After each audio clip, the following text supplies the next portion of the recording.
be good to go. We still have a couple minutes. So, yeah, dude. You ever done music? Are you any creative like that? When it comes to music, it's so funny. Okay, I was like, I'm going to save it, but I have the most creative mind in the world when I was on drugs. I was like a backup singer. My cousin does music. I was in his music video, which ironically, I was playing a girl at the party who was doing blow, and at that time I wasn't doing blow. Crazy how the world works. Gives you little things like that. I blame him. To set you up. You were method acting. Without the method. I took it too literal. It was funny. And then it's BoomBapRecovery. Yeah, so we're live now. They can just, that same link that I sent you. Yeah, I'm posting it right now. Yeah. So cool. Right now, we will get started. I will make some announcements and we'll get straight into it. Usually the hour flies by. Oh, yeah, I could talk a lot. All right.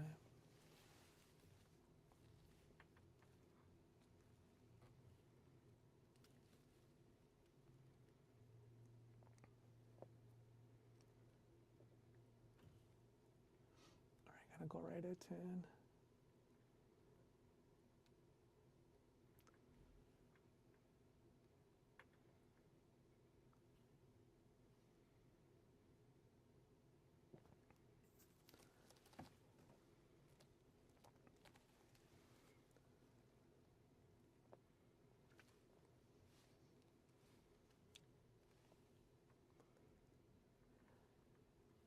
Check. 1, 2. What's going on, everybody? It's KQBH LP, Los Angeles, California, 101.5. This is a community service of the Boyle Heights Arts Conservatory, broadcasting live on your FM dial and streaming on KQBHLA.com. Welcome to another episode of Boom Bap Recovery.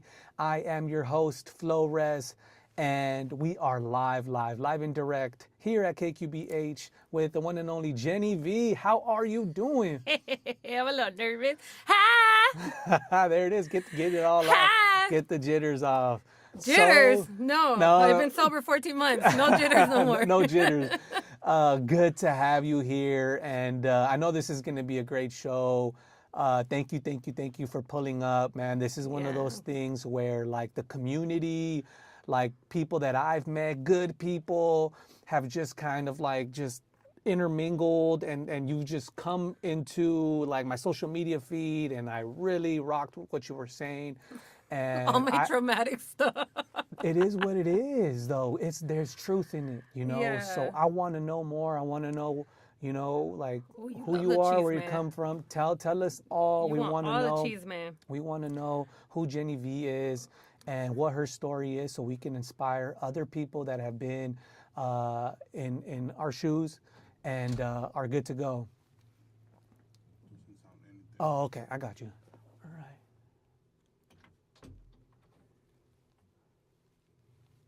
All right. Hopefully,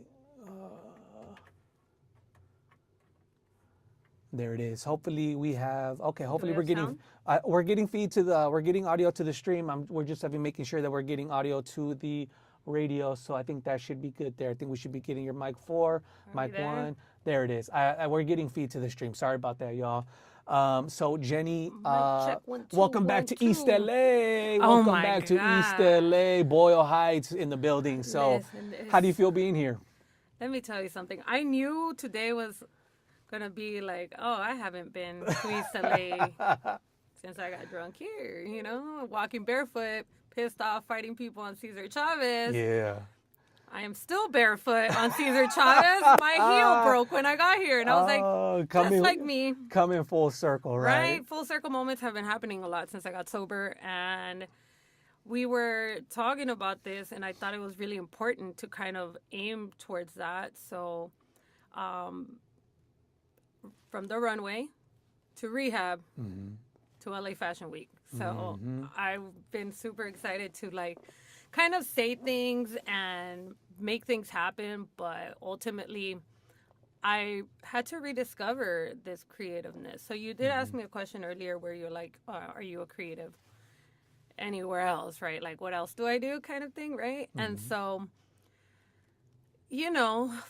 4 a.m. business meetings in some random trap, you're going to find this flow in you, right? Like, yes, I became a rapper, which did not go past that room, thank God. But I found a comedic niche.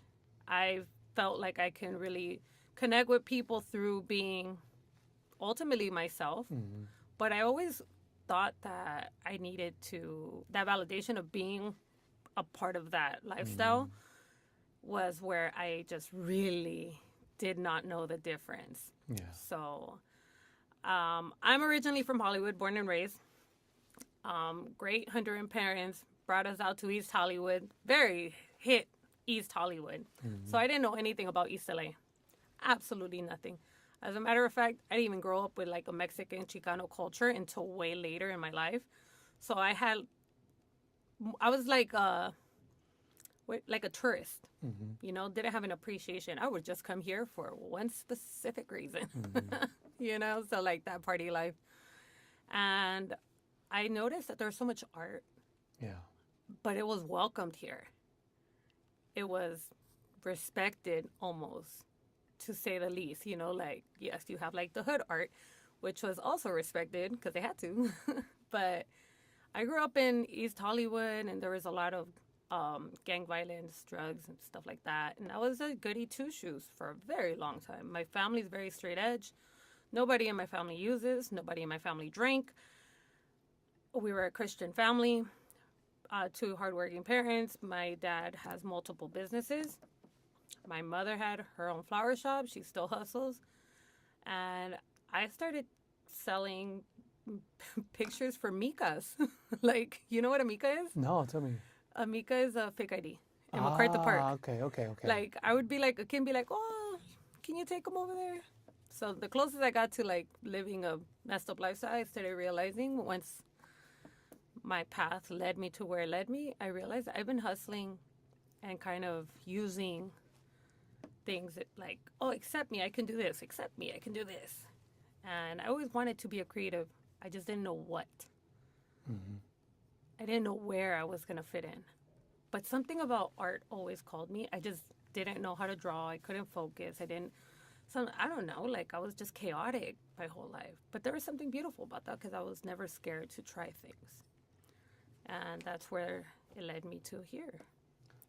Well, wonderful. Well, I want to start way back when. Okay, so what were your first experiences with substances, and what was that like for you internally, and how did it develop?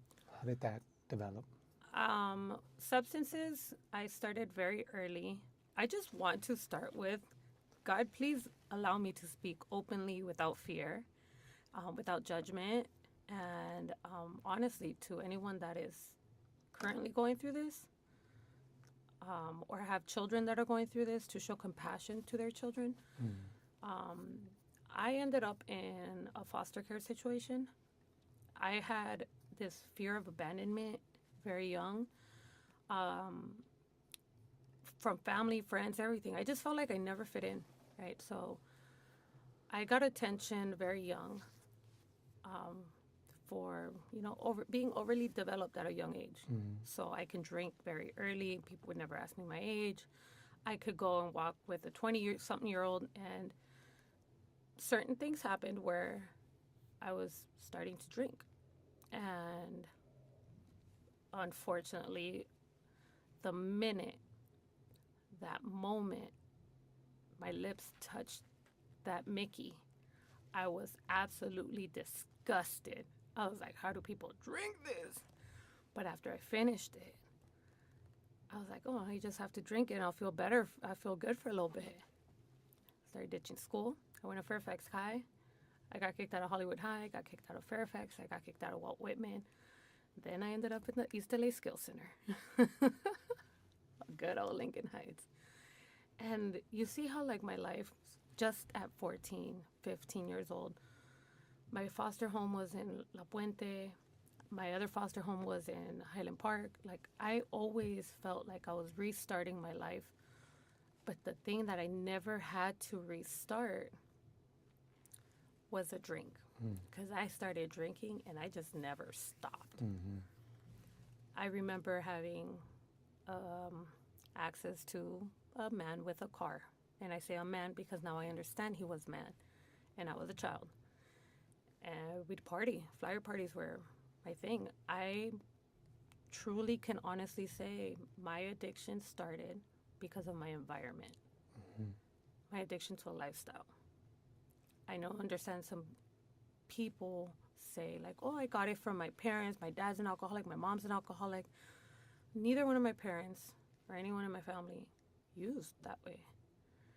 And I wanted to blame someone or something so bad. It was poor me, since I was very young. Fast forward to that. I just drank and I was a party girl. I'm still a party girl.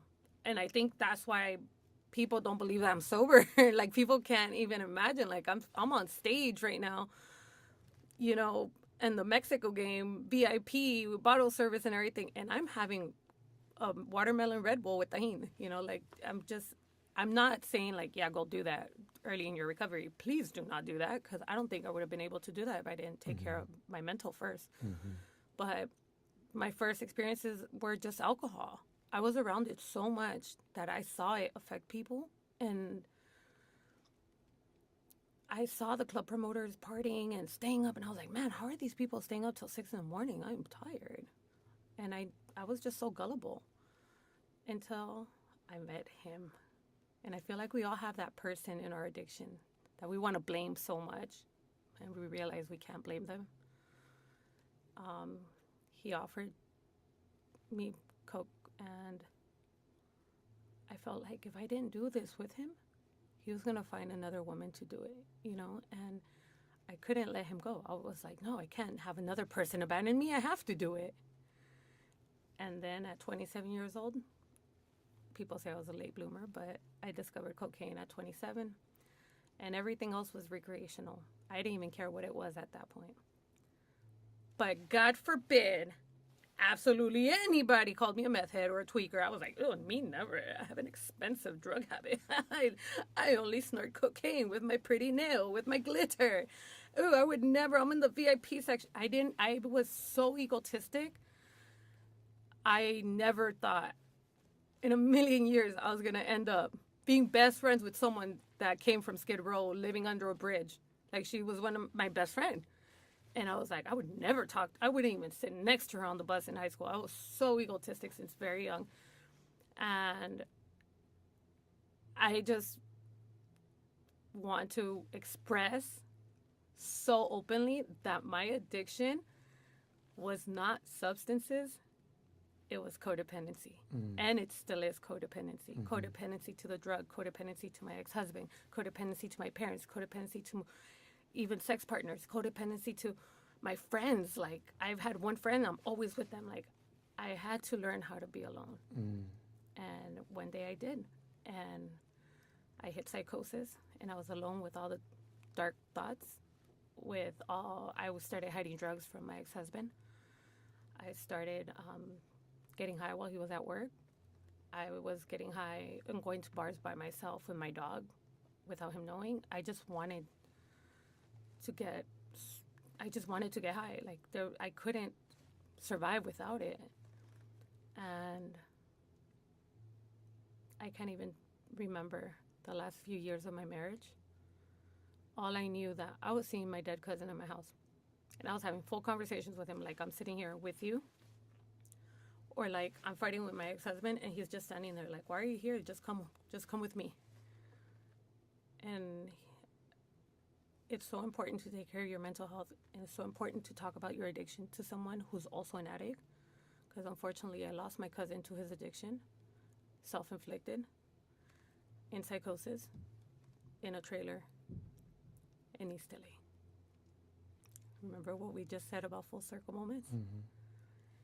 It sucks. Yeah. And I drive by that street a lot. And it took me about a year after his death for me to walk away from that marriage and for me to have the guts to sit in a table across like I am sitting with you. Look at my father, who's very traditional, very well respected. He has created such a path for Hondurans here in LA and everything. And just look at him with my ex-husband there, and I said, Dad, I've been doing cocaine for 10 years. And if I stop, I'm going to die. And if I stay with my ex-husband, I'm going to die. And he was like, you don't do cocaine. Like, you could see how he was hurt. He just thought I drank. He just thought it was a margarita here and there. I'm talking about, I've had 2 overdoses. I've woken up in places I don't know. I've jumped out of the car. I've slept in a ditch. I've done a lot of unspeakable things that I'm not proud of. But I'm grateful that I did go through them. And I'm grateful that I have these bad, terrible experiences. And I have beautiful young sisters that I can say, hey, I've ate shit in that street. I don't think you want to go down that street because you see where I went, and, you can't force people to learn from your own experiences, but you could be honest about your own experience and just pray that someone hears about it and something that you say clicks. I'm pretty sure everyone on my Instagram right now is like, oh my God, Jenny's quiet. So my Instagram persona's like, ah! But since recovery happened, I pray every day, and I'm grateful that I'm sober. On the 23rd, I hit 14 months clean and sober. I've never wanted to be sober. I went to AA 11 years ago. I had a friend. It was a very close friend, and he told me, he's like, why don't you go to an AA meeting? I'll take you. I'll wait for you. I went to Kaiser and Downey. I went to that AA meeting. He was the only person ever in my whole life to ever tell me that I needed AA. And I kept going for a little bit, and then the most I went was 9 months. I never wanted to stay sober. I just wanted to chill on my drinking. Full circle moment yet again, and I'm so grateful that God gives me these full circle moments. He's back in my life as a friend again. And I was able to tell him, I'm a year sober. It took me 10 years, but now I want it. So I think if I didn't want it, I wouldn't be here with you or with anyone that's actually watching. And I'm grateful that I'm here and alive, because I don't even know how. I really don't even remember why I was in Cesar Chavez barefoot, to be honest. Wow, Jenny. I mean, it's been 15 minutes, and what an amazing... I got another 45 if you want. Yeah, no, we're going to... We can take a break, and I'll take over. No, it's good. One of the homies told me to turn the chat on. Wow, what an amazing, concise way to tell that story, because in those 15 minutes, there's so many avenues that can take us down a whole hour conversation. So many rabbit holes. So many things that we, as people that have gone through this experience, know. I want to start off with what you said early on. You didn't want to stop, or you couldn't stop, even early on, right? How do you explain that to someone that doesn't know anything about what this is like, that sort of obsession to want to keep doing it and keep doing it and keep doing it? And how do you explain the development into when it gets to not wanting to because it feels good, not wanting to stop because it feels good, you want to keep the party going, and then being faced with consequences and pain and doing it anyway? That's a great question, because wanting to stop and not being able to stop are two different things. And I feel like people who have never dealt with an addiction are going to be like, well, they don't want to do it, blah, blah, blah, blah. No, there's some of us like me. I couldn't stop, and I didn't know why. I didn't know anything about addiction. I didn't know anything about chemical dependency. I didn't know that I was withdrawing. I didn't know anything about withdrawals. I was so naive and gullible. I used my whole marriage. I depended on him to show me, teach me, all that, right? I basically latched onto a experienced drug user who now I understand was looking for a trauma bond. I was looking for someone. Now I understand that, right? So, like, I don't blame him for this, and I just want to be very clear about that. Now I understand that he couldn't stop. Not that he didn't want to stop, but it took me to get sober to understand that. When I got sober the first time, I didn't get sober. I just stopped drinking because people wanted me to. So I went 9 months without drinking. I was like, this is great. Let's take shots of water. And I was miserable. I was still going to the bar. I was still like hanging out, and I was so miserable. It was almost like a freaking death sentence to me. Like, this is my whole personality. What do you mean? Like, what the, like, this is crazy. And no one's going to like me. I'm not the fun drunk no more. Like, oh my God. And then fast forward. Once I recognized that my cousin was a user because I don't know why at that time, but now I understand because I was an addict. Or I am an addict. I'm still an addict, and I will always be an addict, but I'm a recovering addict. And there's a lot more work to be done there. But this time I want it, right? So I wanted it so bad for the last year, but I could not stop. I called it coffee. My morning coffee. I take a bump, take a cup of coffee, go to work, take a bump in the bathroom, go to work, take another bump at the bathroom, happy hour, go do another bump, met some people at the bar, go do another bump. And then started turning into a bag a day, and I was like, oh my God. And then I tried to stop. And I remember I was having a meeting at work, and I couldn't stop shaking. I was like, maybe I'm getting the flu. And I went to go get pho, and I couldn't hold anything down, and I was just shaking. I was trembling. My boss was like, hey, are you okay? I was like, I don't feel good. And this was a real effort of me not trying to drink because I really respected her. I really love her, and I wanted to respect her business, and I didn't want to drink on the job. I tell you, I went to that gas station, I picked up a tall can, I slammed that tall can, and I stopped shaking. And I recognized, I just need a beer. And the next thing you know, I was buying a bag. I stopped working, I started hustling, I started working at bars, and I started working after hours. And then I started working for not so great people that I just didn't care what was in the bag anymore. I just needed my medicine. I was miserable. I didn't want to walk into the house. I would sit in my car using because I wasn't feeling good, and no one understood that. And people will understand that. People will understand you. You just got to find the people that understand you. Not everybody, but the right people will understand you. And when I walked into the rooms,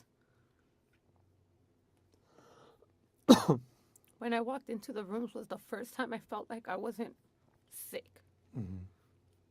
And then I said it, and I was like, I did a bump in the parking lot. And they're like, someone goes, my first meeting I did too. Oh, my first meeting I did too. And I was like, yo, I belong here. Hell yeah. And my dad kept pushing me, and he's like, Jenny, if you do not change your ways, you got to get out. You have little sisters here. I can't even tell you, I would leave everything in the car because I was scared that my sisters would find it. I would snort water because I wanted to clean my face, or I'd like chew gum thinking my dad couldn't smell the alcohol. Like, I was just doing the dumbest things. And my dad was just tired, but I don't think he was tired. I think he was just heartbroken to see me in that way, right? And now that I see it, I found a video of me in psychosis for 13 minutes on my phone. That's what people were seeing. I'd be heartbroken too. Yeah. You know, and I think I walk now very light, but I still don't know how to handle a lot of things. All I know is that today I choose a Coca-Cola instead of a bag of Coke. Mm-hmm. And cocaine is my lover. Cocaine, I have a romantic relationship. It's crazy. I can't stop. And I talk about it currently because in my head, I'm sober in alcohol, but I'm struggling letting go of that attachment that I have with the drug. Mm-hmm. So I want to stop drinking, and I did stop drinking. I want to stop doing cocaine, but there's something in my head. So this is why I choose to still be in program. I am still in an IOP. I still drug test every week. I still hold myself accountable. I still go to meetings. I have a commitment. Every day is a huge struggle. I want to not be an addict. I just can't. So I do everything possible. Even if I have to sit on my hands. I can smell it on people. That's how bad it is. Mm-hmm. I could smell people doing blow, and my mouth is watering, and I'm like clenching my teeth. I can't. So I have to do everything else. I don't care what it is. Sitting here with you, I'll have to do everything. I just can't. I mean, you're saying Jenny, you're 14 months into this journey. I'll tell you, you have come such a long way. 14 months is huge, but how long were we out there? Yeah. How long were you out there? 20 years, 25 years. It's gonna take, it's a lifetime, but it's gonna take more than 14 months. Yeah. For especially something as addictive as what we were doing, and the nurture around it, right? The relationships, the lifestyle. It's gonna take a time for us, not only physically, because that's a whole battle, Jenny. You're still going through. At 18 months, you experience a whole new set of post-acute withdrawal symptoms.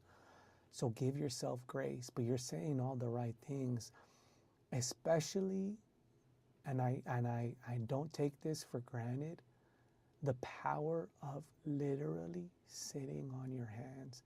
Sometimes it's gonna take for you to lock your butt in a room and do nothing and be bored. You know what I mean? You have to be okay with that, sitting with that discomfort, sitting with yourself, sitting with the raw emotion, sitting with that monkey on your back telling you this and that or the other. You're gonna have to be able to sit in that. What was that like? What is that like for you? What was it like early on, and what is it like for you right now? I went to Impact. I went to Tarzana first. I didn't make it more than a week. Detox almost killed me. This is why I say it's so important to speak to another addict.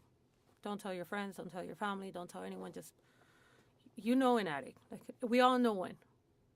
It's either your uncle, like your coworker, like, you know, there's an addict or an alcoholic.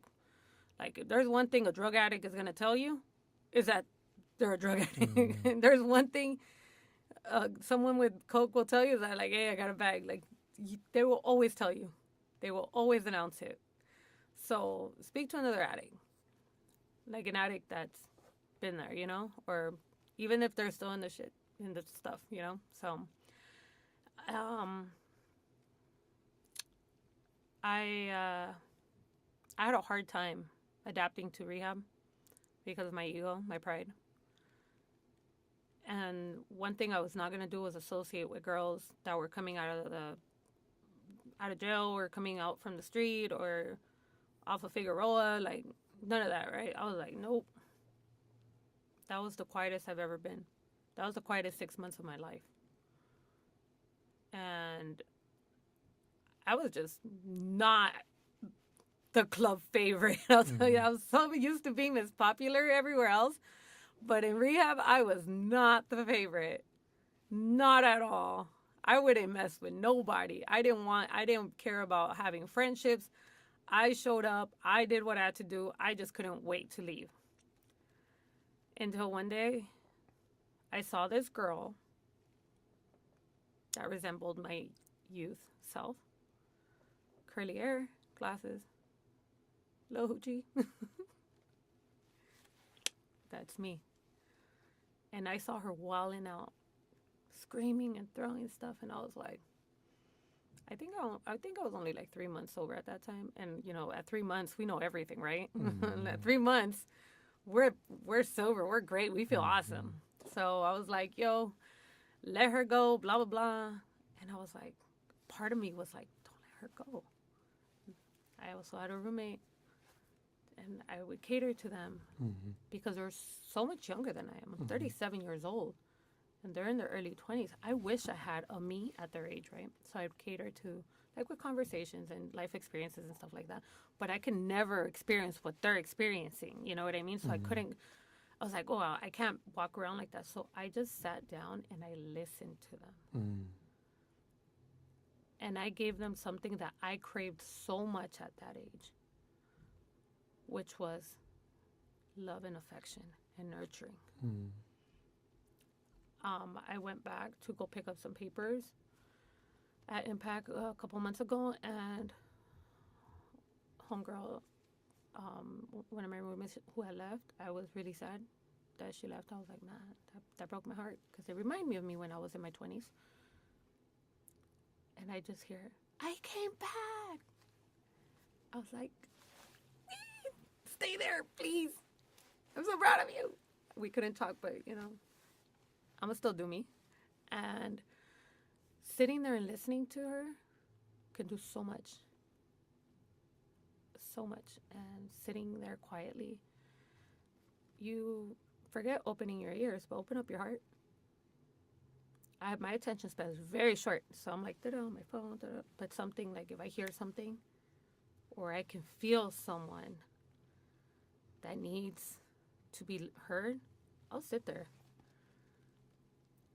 If I could sit at the trap house at 5 a.m, listening to aspiring rappers who have no business, like, bro, you work at Chick-fil-A, stop it. Like, I can sit down and listen to an hour meeting, like, so it's hard for me, no doubt. But yeah, like, when open your heart, close your mouth, and let's see what you get, Yeah. But there is times. There's times at meetings where I just want to get up and walk away. Yeah. No, absolutely. There's so many of them. No, absolutely. And that's just, we still have desire. We still have, like, wants and needs and aspirations, and our minds are still running at 1,000 miles per hour. And part of sitting on your hands is that it's just like anything else that we learn. It's a tool, right? And sometimes you do gotta go out and do something, right? What else do you do outside of the, okay, check, my meetings, my this, my that, like everything that you have to do? What else do you do? What do you do for Jenny that helps Jenny stay sane? I create chaos. I thrive in chaos. But I found a way to create chaos in the most beautiful way. I love thrifting. I love colors. I love making a mess. But this time I'm not making a mess out of my life. This time I'm making a mess out of clothes. I've been doing art for 6 years. But I did it for money for a long time. When I was in rehab, they gave me a sketchbook. And I cleaned some offices for some color pencils. And I started sketching. The minute I came out of rehab, I've never felt so overwhelmed with freedom that I started painting whatever on anything. Like, I was not scared. I've been painting on clothes for a long time. I've had 2 fashion shows in Oakland. But it was for money. Like, I needed the money. Like, I was selling my jackets for a bag of Coke. I was trading. I didn't have no value. But being in rehab and having the opportunity to like showcase my art, I would paint my backpack. I painted my shoes. I drawn my hands. And I think ever since I was a kid, I would doodle people's names. I was terrible handwriting, but people liked it. So when I came out, I was scared to do that. But I was like, I'm going to try canvases. It's not the same. Not the same. I do not like it. And then I've been very blessed with a friend that I met during my addiction, towards the end of my addiction, and she became this person, this light of my life, I say, because she could have just been like my other friends at that time and been like, oh, this girl's going to rehab. Peace out. I don't talk to a lot of people from my addiction, but I did talk to her. She wrote to me. She sent me some stuff. She came to visit me in the hospital. I spent 20 days in detox in Huntington Hospital. She came to visit me. She became a very close friend of mine. And then on my first out, she introduced me to my boys. I love them. This group of men that are like toddlers with beards. And they only know me sober. Then they introduced me to some girls. They only know me sober. Then they introduced me to other people, and they only know me sober. They don't know absolutely anything from my past, and they don't care, and they don't. And then they'll say some outlandish stuff, and guess what? They're like, that cannot be you. But you know what? It probably was, but we're glad you're not there no more. And they'll hear stories from other people, and they're like, oh my God, we are so happy we don't know you from like. It's amazing how that works, right? Yeah, right. And so, because of her, I have a whole set of friends that know me only sober, which is amazing. I never thought I'd have friends that only know me sober. Then I have my best friend. She's gone through everything. We've used together. We've drank together. We've had family losses together. We've had a divorce together. Like, we are best friends. We arranged our divorces at the same time. We're probably meant to be with each other. But you know what I mean? Like, and I have people that support me that I didn't even know were supporting me from behind there. Like, getting sober didn't mean that I was going to lose people. It meant I was going to find the right people. And so when I started painting again, it brought this, like, I can sit here by myself and make something. And then I turn around to these people that do not know me from any parts of my life.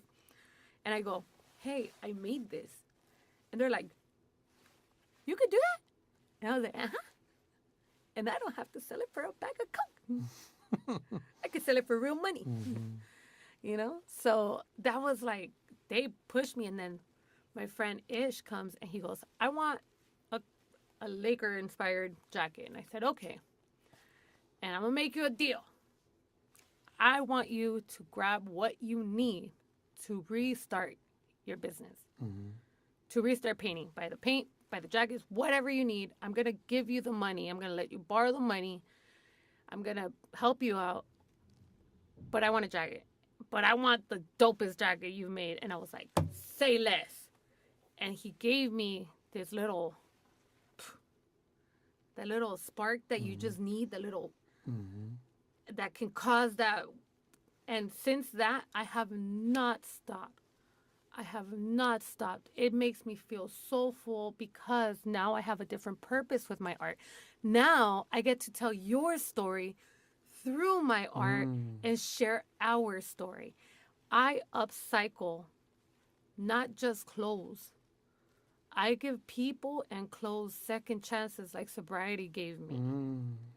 And now I understand why I'm here. Now I understand why God put me back here.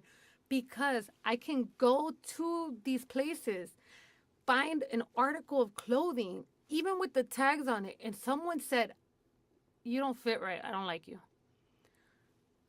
I used you once. I don't want you. And here they go, off to the dumps. Much like a lot of us that suffer an addiction. I don't like how you are. I don't like how you talk. I don't like how you dress. I don't like how you do this. And people kick us to the curb. but they're not understanding us, right? So we just feel very useless and worthless, like we don't have a place. Now imagine, now your sobriety is that artist. Now God is that artist. God took you from that pile of stuff, pulled you out of that pile of stuff, sprinkled a little razzle dazzle on there, just like I do on clothes, and put you back into this world as a beautiful work of art. It might have a little paint here and there. It might have a hole. Might have a tear. But that tear, that hole, that's what makes it that grand piece of Special, art. unique. And you can't recreate that. There's painted jackets everywhere. Since the 80s. I can't go further back because, if anybody asks, I'm still 28. But I've always loved that grungy look and stuff, but I didn't understand thrifting. I didn't care for it. So I was like, I'll do my own thing. I don't even have my own lane. I have my yellow brick road. I'll do whatever I want, and I'm going to paint that road. And if you're going to walk with me, cool. Just do not mess with the paint on my road, because I made that pretty for myself. The world could be ugly, but my road leads to God, and that's where I'm going to stay. And sobriety brought me back to this. Sobriety opened my doors to new people, new experiences, same art, same artist, but now I'm not sitting in the dark crying over like, I need to get this out, I need to get this out, It is what it is. I'm grateful for the opportunity to share your story, or why do you like this artist so much? Like I said, somebody wants a Kobe jacket. To you, it's a Kobe jacket, but to them, that's their hero. They're that kid that looked up to Kobe. That's that kid that was heartbroken when he passed. There's that kid that didn't miss a Laker game with his dad at all, and his dad's no longer here, and wearing a Kobe jacket just reminds him of his dad. Like, that Kobe jacket is a Kobe jacket to whomever else. But that Kobe Laker jacket that they want, painted and graffitied and all that, is to them. I made a jacket once for someone, and they just wanted it to say Kobe, and I was like, okay, I wrote it out, made it pretty. I was like, oh, here. He's like, oh, that's the name of my kid who passed. And I was like, oh. But now I get to share that because I was like, you trusted me with this? And then I cry, and then, I thank God that I'm able to do that now. And I'm not like passing out or taking people's money and not doing their stuff. But it's hard because it's still a business. And I hate dealing with money. Money, the minute you have that little nice amount of money, you just want to like, what am I going to do with it? And you know what you were doing with it. Those tendencies are still there to get this, and then what I do with it, and it burns a hole in your pocket. You know what my new addiction is? You really want to know? I'm going to be so transparent right here. Oh my God, I'm going to be so transparent. I can spend hours at the mini claw machine. Those little claw machines, I have spent way too much money on things I do not want just for that little dopamine hit. I'm grateful it's not drugs. But those claw machines, oh my God. That is my worst addiction right now. So I blame my little sister. I'll be like, oh, I'm going to take her to the claw machines. And I was like, you push the cart. No. Claw Machines Anonymous. Yeah. I'm going to start a whole group. If you're a claw machine addict, you're not alone. Damn. Cowie claws.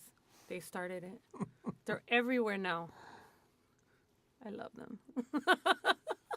Well, Jen,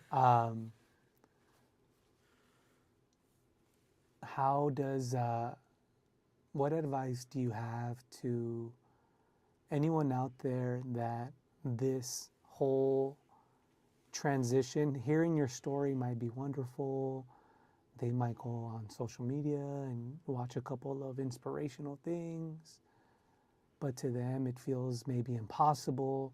What advice do you have to someone where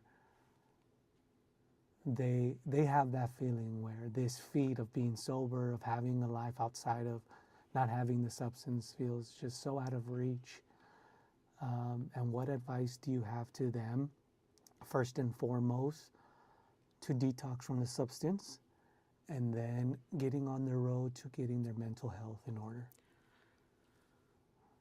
I mentioned I was in detox for 20 days. And I mentioned that I went to Tarzana and I only lasted a week because I didn't know. So first thing they tell you, step one, my life has become unmanageable, right? I didn't even know what that meant. I had intestinal bleeding for God knows how long. I have permanent brain damage. I have reconstructed intestines. I have extreme low blood pressure. I've had a chemical dependency for so long that when I try to stop, it would basically almost kill me. That's normal. I didn't know that was normal. Baby, you are normal. We are out here. You just need the right people to help you. Do not listen to the people. Oh, if you wanted to stop, you could. Like, no, I can stop anytime. Okay, well, good for you, because I can't. But having that freedom of HIPAA and going to your doctor and just saying, hey, I've been doing drugs and I want to stop. But every time I try to stop, I don't feel good. There's medications towards this. And I know there's a lot of people that are against like mental health medications. But if that is going to help you, I've always been against it. And now I'm on mental health addiction medicine. A lot of people are against that. People are like, oh, why don't you just smoke a little weed or whatever? And I was like, no. That's no. This is what my doctor says. I truly trust my doctors at this point. Because if I was willing to take a bag of whatever from the alley guy who died in his car with his hand in his pants, and I'm going to say no to the doctor that went to UCLA, brother, come on. We have been snorting lines off of toilet seats. Like, you think a little Prozac is going to hurt? No. Go, please, be so transparent with your doctor. Not with your parents, not with your friends, but with a doctor. Mental health is going to come and go your whole life, but the addiction does not have to be there your whole life. You will always be an addict. That's how I see it. That's my own opinion. But you can find your truth through God, asking God to lift the obsession, and allowing people to help you. Stand in your power. You are not a burden. I am totally talking to myself right now. You are not a bother. You matter. I love you. People love you. And it's okay if you can't stop on your own. And when you're ready, I'm here. I wish someone told that to my cousin. And I wish someone told me that before I led the worst 3 years of my life. So I tell people, my Instagram is completely open for anybody who suffers with addiction at all times. Not for anything else, though. Just that. Or orders, if you want to place an order. But it's very important to not feel alone. Yeah. I had a buddy ask what the withdrawal was from the last time. What was the withdrawal like from all those decades of cocaine use? You know how I said that I would never in my life sit next to a meth head because I was such a bougie cokehead. Turns out I tested positive for fentanyl and meth. No surprise there because I was living a really messed up lifestyle. They give you volume in a medical detox. For cocaine. For cocaine, right? And I already have low blood pressure. So my heartbeat was like dropping to like 40, 30. I don't remember my first week at Impact at all. And this is a result, the low blood pressure is a result of doing it so much that once you take it away, My heart is your weak. heart is used to beating fast Yeah. because of the cocaine. So once you take it away, It's exhausted. it just. And it's not pumping blood as it should. And that was the scariest part for me. I was sitting there and they're like, it's so dumb now that I think about it. They're like, we need a blood transfusion, blah, blah. And I'm in the hospital. I was like, what do you mean you need a blood transfusion? What if the person that got the blood was sick? What? I was using with people from the street. I was sleeping with whomever and whatever for whatever. Mm-hmm. Unprotected. I was throwing my whole life away the last 3 years. And I was scared that they were going to give me a blood transfusion. They didn't know where the bleeding was coming from, so I'm grateful. I said I was very transparent with the doctors. I was like, hey, this is what's happening. And until I was completely honest with myself to say I need their help, the withdrawals lasted 20 days at Huntington Hospital with medical professionals. I had a pastor come in every day. And I was like, sir, I do not want you here. He just kept coming to talk to me. Turns out the guy had 40 years sober. Mm. And I think he kind of fell for me because I was really suffering. I didn't know what withdrawals were. I am yet to make an amends to a situation with my boss of me withdrawing at work. And I could see the concern in people's faces. I was shaking. I actually still suffer. Some of my paws are, I suffer from tremors a lot, which is kind of like, it's not too bad for me in my art because I already am chaotic in my art. But do not ask me to make a straight line. At all. Love that. Like, not at all. But yeah, my tremors, they're still there. Look. Mm-hmm. I wake up every morning with super low blood pressure. I take like 15 medications throughout the day. I have to take blood pressure medicine to raise my blood pressure. Most people take it to lower their blood pressure, right? And then if I have a surge of something in my heart, like I am completely exhausted. I don't like super exciting things either. I don't like adrenaline. I'm very jumpy. I still suffer from psychosis. In the middle of the night, I promise you, I see shadow people still. And I'm like crying to God. So that's one of, like, those are those paw things. I can't sleep. I take sleeping meds for that. Like, there's so many things that I'm still dealing with at 14 months. And don't be scared of this. This is all normal parts of the process. I'm sure Jenny will tell you herself that she wouldn't trade. She wouldn't trade these little paws for the life she was living ever again. Listen, I might see a shadow person here and there, and I know God is like, this is not real. I was like, all right, you got me, cool. But when I was in my addiction, sitting in my closet talking to my dead cousin, I wasn't scared. Like, that's how, like, things don't make sense to you, right? My content goes around, like, the craziest things that I've experienced in addiction because I find it funny and I find it relatable to where I could say these things. And I'm like, yo, dude, like, am I the only one? And guess what? A lot of people are going to be like, yo, I feel you on that. Mm-hmm. Like, I have really bad short-term memory. Mm-hmm. And everyone's like today, I even told you I forgot like a lot. Like, I was just on fumes. I do that at 14 months. But then I also say, hey, but dude, like, you're 14 months. Mm-hmm. That's huge. Huge. I couldn't even go 14 minutes with the, like, I was opening the bar at 6 in the morning with the bartender and leaving at 2. Going to shower, taking a nap, and getting back there at 7. Like, it was routine. Yeah.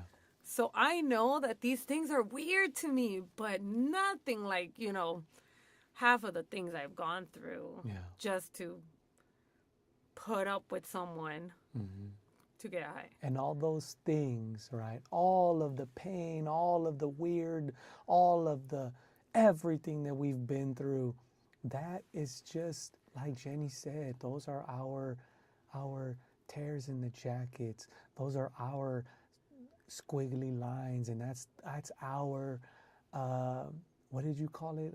Grungy, or what was the word you said? Yeah, That's like your us. grunge. That's Yeah, what that's makes you. us us. That's what gives us That's your value, character. Because we Yeah. can, guess what? We can help somebody else with that, and we can stand true in ourselves, because that's a part of our lives, Yeah. but it's not all of our lives. Dude, like, you know, when you go to, you're new in school and you're like looking around, everyone already has their friend group, and you're like, all right, who do I fit in with?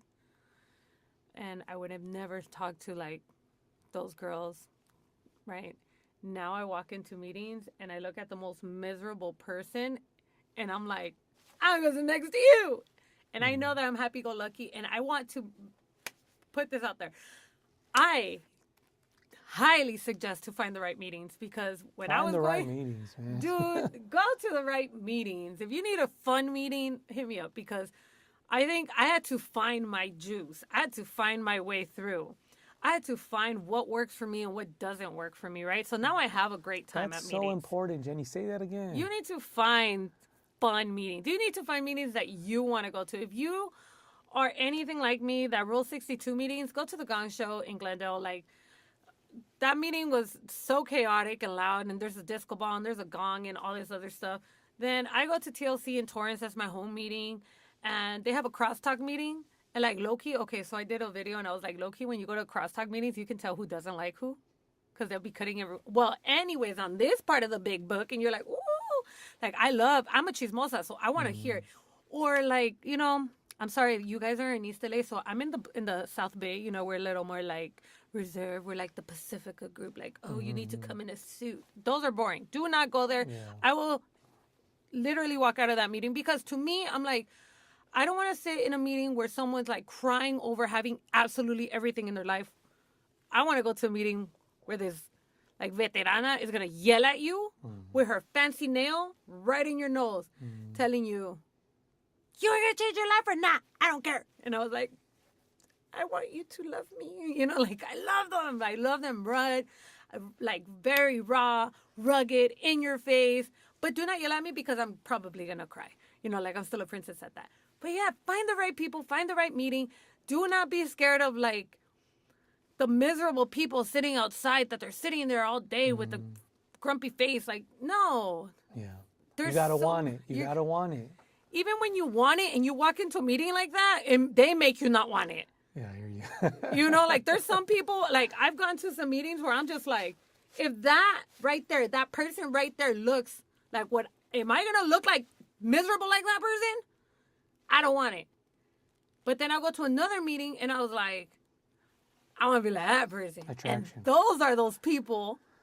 That's exactly it. That's the attraction and not the promotion. Because those people where I'm like loud and I was like, all right, guys. So every time I start a share at TLC, I go, hi, guys, welcome back to my channel. And everyone's like, oh, my God, Jen. I was like, hi, guys, I hit my 9 months there. That was the longest I've ever been sober. I was like, oh, my God, guys. And I tell them my story. And I was like, okay, thanks for letting me share. Bye.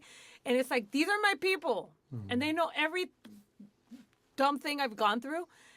And then they're like, okay, but have you called your sponsor? And I was like, oh. There it is. Jenny, I don't want to cut you off, but I have to. We are at the last couple minutes. Do you have any questions? Plug us in. What's to come? What is your brand called? Do you just... You know what? I'm just Jenny Vee. Just Jenny Vee. I'm no longer hiding behind a brand. Okay, well, we're gonna clip all this Jenny Vee video, paints. and we're gonna put overlays of all your work. Do you want to show us your jacket? Was this one done? You just So, turn around. I walk around with something painted all the time. So this is my newest product. I'm painting hats. You can customize your hat whatever you want.